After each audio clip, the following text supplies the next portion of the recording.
اس وقت عشاء کی نماز ختم ہوئی ہے اور نمازی خانہ کعبہ کے نزدیک پہنچے ہیں، طواف میں مشغول ہیں اور اللہ تبارک تعالیٰ سے اپنی اپنی حاجت طلب کر رہے ہیں۔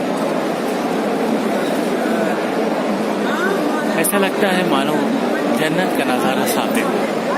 خانہ کعبہ کو دیکھ کر آنکھیں ہٹانے کا دل ہی نہیں چاہتا۔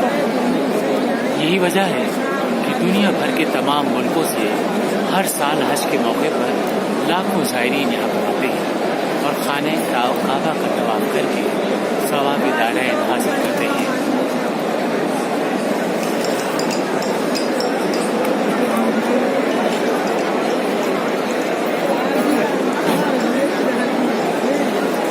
مکہ معظمہ سے خانہ کعبہ کے پاس سے عدنان رضوی اور عرش رضوی کی ہدایت میں عارف رضوی، لکھنؤ، الہند۔